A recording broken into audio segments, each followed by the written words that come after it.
Hi again. This is the last two chapters for this week. This is the second half of reading log 17. It's chapter 24 and 25. Chapter 24 is titled Fast Forward. We just left off with them being under attack, and she threw Kendrick to the side and was yelling, "Attack, we're under attack." An arrow whizzed through the air where a moment earlier Kendrick and I had been standing. "Attempt to take prisoners!" I shouted. I kept rolling, reversing directions this way and that, trying to make myself an unlucky target for the barbarian archers. Our guards manning the walls fired a flurry of arrows into the area behind the wagon. There was also firing over the wall, which must have meant that the rest of the raiding party had come out from hiding when they realized their compatriots in the castle compound were in trouble. I stopped rolling, figuring that the three barbarians who were behind the wagon had enough other worries that they were unlikely to be concentrating on me. Besides, if nobody was shooting at me, I must look incredibly silly rolling all over the courtyard. Some of the guards went behind the building, and they dragged out two bodies and let out a prisoner. For the moment, I was too dizzy to focus on his face. Kendrick helped me to my feet and held on to me as I staggered toward the wagon. The survivor was King Grimbold. Whew. I sighed heavily, and Kendrick tightened his grip, no doubt convinced I was about to faint. Penrod was on the other side, though I had been unaware when he had joined us. One of the guards on the wall yelled down, "Captain, about a half a dozen barbarians took off into the woods." Should we pursue them? Pendrock asked me. "No," I said. "We'll question this man first." I gave my most regal look down my nose. There was no competition for Queen Adriana and her "what is that bad smell" glare, and I demanded, "Who are you? And why did you sneak over our walls and attempt to harm me and my men?" "Tooh!" Grimbold spat. Big surprise, and announced, "I am being Grimbold, King of the North, and I be come here to claim that which is being mine that has been stolen." I gave just a hint of a bow of my head, only enough to acknowledge his status as king. "King Grimbold, I am Princess Janine de Saint Jean, due to be crowned as the new Shelbian king in 2 days' time. I wish that we could have met under better circumstances. Surely this," I waved my hand in the direction of his two dead compatriots and all my guards with bows still trained on him, "is not the way for neighbors to meet." The fact that I was speaking calmly, without threats, had a positive effect on our captive king. "My peoples," he explained, "have never been having good luck speaking to your peoples." "Well, I'm genuinely sorry to hear that," I assured him. I gestured for our guards to put their weapons away. There was little Grimbold could do to harm me unless he made a suicidal leap forward to throttle me, and my show of good faith could only make him obligated to me. "What is this item of yours that you believe we have?" "The crown of our first chieftain, Breck the Slayer, made for him by the wizard Zenus." "Do we have such a thing?" I asked those people around me.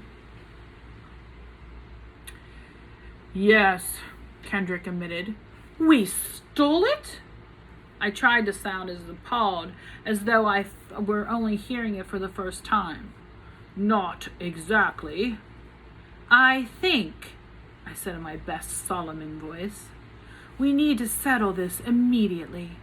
King Grimbold, I regret the death of your companions. I wish that you had known me well enough to have felt you could approach me openly." He inclined his head, which I very much hoped meant that he was taking responsibility for the death of his own men.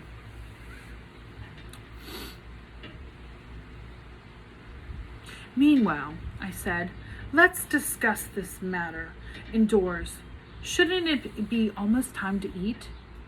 There was a lot of enthusiastic nod by my men. Then let's go in. Neither those guards who were scheduled to eat at that time nor Grimbold waited to be invited twice, leaving me alone with Captain Penrod and Kendrick. Penrod instantly dropped to his knees and offered me his sword. Obviously, I didn't post enough guards, Princess Ginny. You could have been killed, and it would have been all my fault. No. I shook my head for emphasis and refused to take his sword. They were determined and would have gotten in no matter what. I have the utmost trust in you, Captain. He bowed and with a murmured, I am indebted to you. Kendrick said, As am I. I owe my life to your vigilance. To my fleas, I corrected. That made me restless. Kendrick smiled. Nevertheless, he said, and took my arm again, but this time not to steady me, but to escort me into the great hall. When I entered the room on Kendrick's arms, Queen Adriana wore an expression as though she had just put a pickled eyeball into her mouth. Kendrick ignored his mother's scrawl and smacked Abbas on the arm, indicating for him to move closer to Wolfgar so that I could sit at the high end of the table with them. We need room for King Grimbold too, I said. Abbas had already gotten as close to Wolfgar as comfort would allow, but neither Wolfgar nor Adriana budged. Dad is being all right, Grimbold announced. I be sitting myself here next to this handsome woman. And with that, he plucked himself down on the edge of the bench beyond Adriana, which under normal circumstances would have accommodated only the tiniest of persons. And Grimbold wasn't tiny. Adriana scooted closer to Wolfgar faster than I had ever seen her move. Hello there, my lovely, Grimbold said to the Queen. I be guessing you still be fit enough to be breeding children. I beg it. I beg your pardon? Adriana was practically on Wolfgar's lap, trying to gain more distance from Grimbold. Grimbold, who hadn't spoken quietly before, now shouted, I said, I be guessing you still be fitting enough to be breeding children? King Grimbold, I said by way of introduction, this is Queen Adriana, the widow of King Cedric. Queen Adriana, this is King Grimbold, whom I have invited to dine with us while we discuss the matters of state. Oh, Grimbold shouted the length of the table down to me. The Queen, is she? Probably one of those delicate sorts. Is that what you be telling me? I nodded. He turned his attention back to Adriana. All right, then, he assured her. I'll be acting refined around you. He nudged her in the ribs with his elbow and winked. And I don't believe in making my women skittish.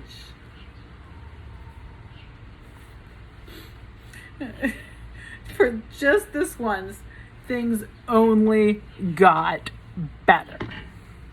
Grimbold explained that King Cedric had taken the crown that was rightfully belonged to him and his people. Abbas explained that his father had won it in a tournament.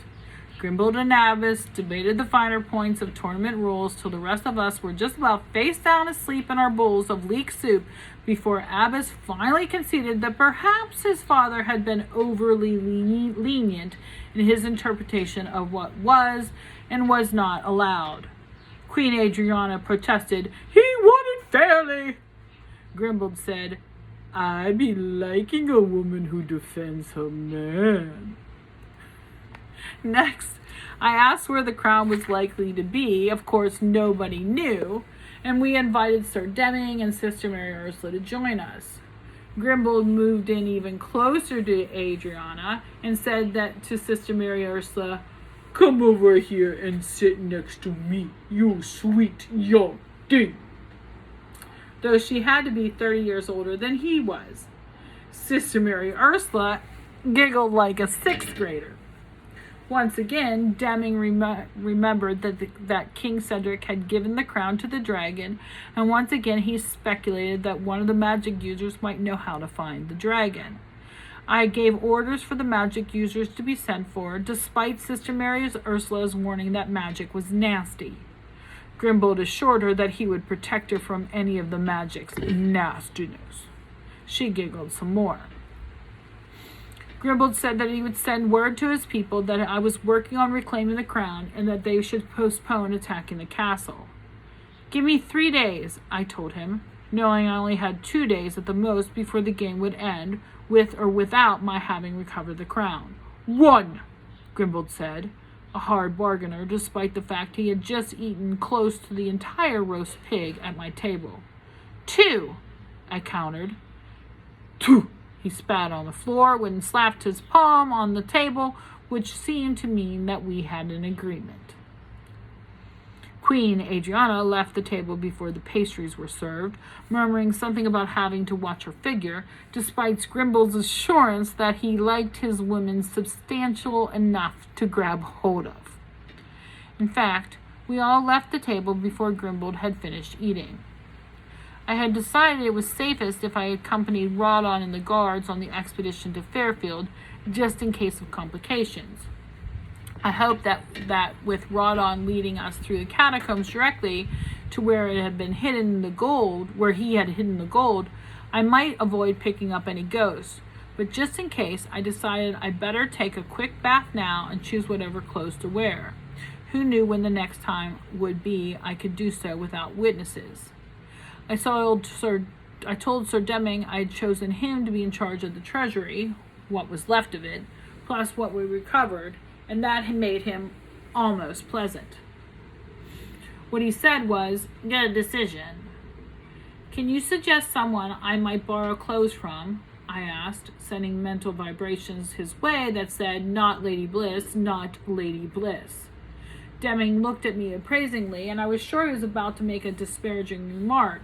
Instead, he said, "If you're going to be running around the countryside digging up treasure, you might as do well in borrowing one of the pages' uniforms." It struck me as a good idea, too. After bathing and changing, and making a twine necklace to hold the ring, and handing out to the guards their back salaries and their bonuses, it was time to set off for Fairfield. This time, we brought provisions in case we were there long enough to get hungry. I left Kendrick in charge of the castle because that seemed to show a good show of trust in him at the time when, in fact, I was fairly certain nothing more would be going on. I brought Captain Penrod with me, since the castle was no longer in danger of barbarian attack.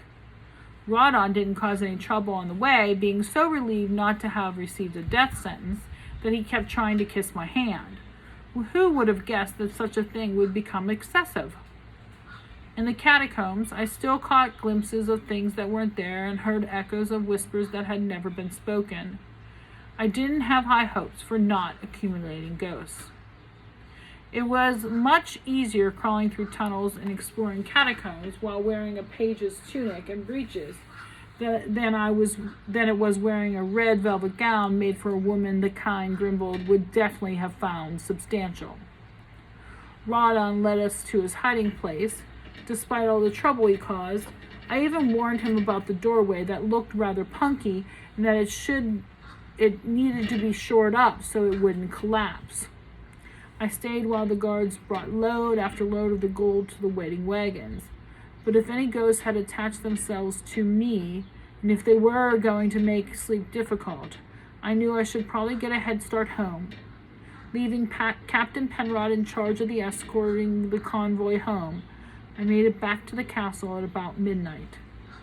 The guards recognized me this time, as well as they should, since I was the one who had given them their money, so they readily let me in. As I walked to the castle, I heard them having trouble raising the drawbridge. "Hello, ghosts," I muttered. One of them poked me in the ribs, while another pulled my hair. The good times were over. Chapter 25, titled Morning Comes Early When There's No Snooze Button. Just as I had been warned, the ghosts proved to be a nuisance all night long. They moaned, they wailed, they rattled the windows' shutters, they sent the castle hounds to howling. And it wasn't that the noise was continuous. No, you could get used to just about any sound that never stops. Instead, they periodically grew quiet, giving the impression that they had worn themselves out or gotten bored or taken pity on the castle inhabitants. And I would just start to doze. Then the door would slam, or a long dead person would scream, or cobwebby fingers would brush my face.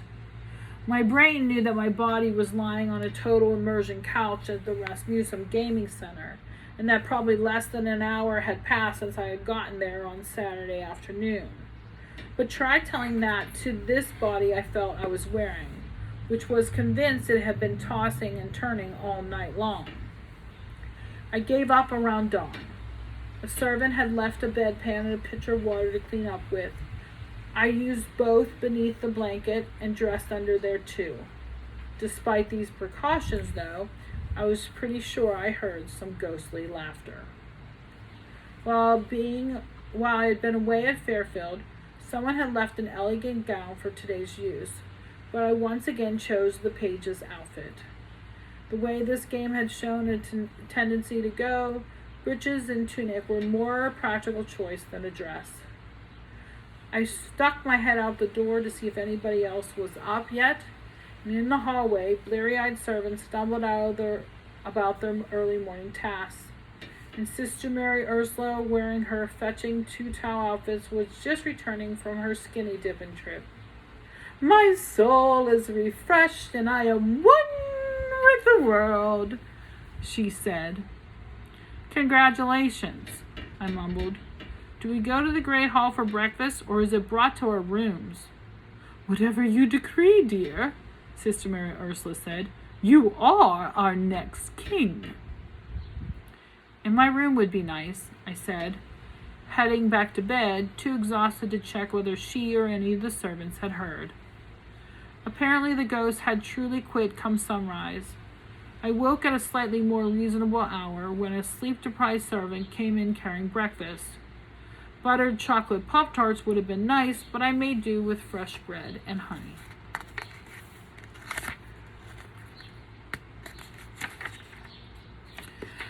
"Could you ask Sister Mary Ursula and Sir Deming to meet in the Solar when they finish their breakfast?" I asked. The servant, yawning, nodded and shuffled her weary way out. I fought the inclination to put my head back down. Surely someone who hoped to be crowned the following day had more important things to do than sleep, no matter how tired I was. There would be time to catch up after I was crowned king. I knocked on Kendrick's door. Though he was dressed, I wouldn't have sworn he was truly awake. "Somehow or other we have picked up Ghost," he told me. I didn't tell him how or who. I said, "We recovered the gold, though." He nodded. "I heard the wagons come in sometime between the Banshee whaling and the chain dragon. So had I. I figured if there was any problems, Captain Penrod would have sent for me despite the hour. In fact, I suspected that the guards who had fetched the gold had an easier night than those of us in the beds in the castle. "I'm going to interview the advisors," I told him, "to see which one to name my official appointee. Any suggestions?" As I reflected on past games, I saw that Sister Mary Ursula did sometimes give good advice, as when she had warned against trusting Rodon or eating the venison stew. The trouble was, though, most often I couldn't tell what she was saying until after the disaster hit. Of course, she had clearly cautioned me regarding magic and Kendrick, but I was willing to ignore that. So I thought for a change I'd ask Deming, who who had already placed in charge of the treasury, and I was pretty sure Kendrick would pick him too, considering what Mr. Rasmussen had warned against choosing Kendrick and Sister Mary Ursula, and that would give me a chance to seem like I was seeking out his advice, while in fact I was doing what I wanted. Kendrick said, "All things considered, Rawdon wouldn't be my first choice, though he was my father's counselor, and Sister Mary Ursula is a bit, He paused and then came up with, mystical for my taste. Deming is a bit obsequious toady, but on the whole he's steady." Obsequious? Does that mean the kind of person who says, "Yes, sir, no, sir, please let me grovel at your feet, sir"? Maybe he was obsequious to some of us in the royal family, not me. I tried to look thoughtful as I said, "Deming, Kendrick was probably waiting for me to go so he could lay his head down for a few more minutes, so I took pity on him and left. In the solaire, Sister Mary Ursula was doing Tai Chi exercises, those slow-motion, almost dance-like stretches. She had changed out of her towels to another outfit. The accent pieces looked like stuff that was either left on the beach by high tide or blown by the wind against the fence. Sir Deming wasn't there yet. "Hello," I said. "We haven't had much of a chance to talk." We had it not in this lifetime.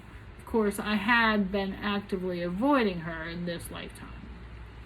She didn't stop her exercises, but she said, "I am one with my body." "Well, that's good," I told her. "Meanwhile, I was hoping that you might stay while Sir Deming and I discuss matters of the state." "Oh, no." This time, she did stop. "Oh dear, no. One counselor is all you need. A unicorn only needs one horn to make it a unicorn, and not a horse or a goat. A blank sheet of parchment only needs one drop of ink before it is no longer blank. A pretty girl needs only one wart on the end of her nose before she doesn't want to leave her house. One counselor is enough, my dear." I really like the idea of getting multiple possibilities laid out before me, so I pointed out, only if the counselor is the right counselor, and I want to be one with wisdom. "Don't we all?" Sister Mary Ursula said, and resumed her exercises. Sir Deming came in then. He raised one eyebrow in surprised disapproval at my boy's clothing. "Didn't Lady Patrice bring you a dress for you?" He looked ready to turn around and search for Lady Patrice to complain that I was dressed inappropriately. "Yes," I told him, "but this seemed better suited for me." "Oh," he said. I was surprised he could speak at all with his lips so curled in superior disdain. "This is a fashion statement rather than an oversight." "I see." "Good, because my wardrobe is not what I am seeking advice on." I smiled to show I was joking. "Yeah, right. But I do need advice on just about everything else, Deming."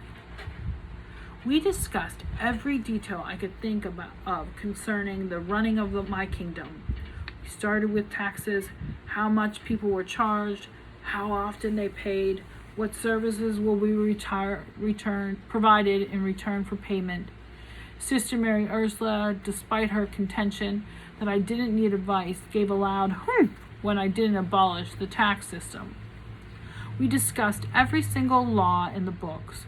Though Deming pursed his lips disapprovingly and said I was asking for anarchy, Sister Mary Ursula hummed approvingly when I abolished capital punishment in favor of fines and community service. We made plans for improving the roads and establishing the schools. Who would have ever guessed that I'd be in favor of schools? And the forming of fair trade to be held, a trade fair to be held every autumn in the town of Fairfield. I called for riders to announce the proclamations from town to town, hoping that the new way of running things would settle the peasants' unrest. Deming and I had our midday meal in the solaire since we didn't want to stop in the middle of things. That, and I was worried about the ghosts who were periodically knocking over piles of paper and already spilled 1 jar of ink. If they messed up our notes or walked off with something that we had been working on, I was sure we'd never be able to get it right again afterwards. Sister Mary Ursula had gotten bored and left while we were discussing the gross national product, which sounds like it means something interesting, but I had learned in participation in government class, it simply means how much totally a country owns and produces. Deming and I were just finishing when Kendrick came in. I thought you'd like to know that the magic users have all arrived, and Mother is even now meeting with them. Well, how kind of her to ask you to tell me about it, I said, knowing, even before his grin, that she had not. Sir Deming, would you please find Sister Mary Ursula? I'd like the 2 of you to attend with me. Tell her I know she mistrusts magic, but I would very appreciate her counsel. And Captain Penrod, too. Deming nodded, and I went with Kendrick to the Great Hall. Be safe, guys, okay? This is the end of your chapters, your reading log 17. Be safe, be wise, and I miss you and love you all.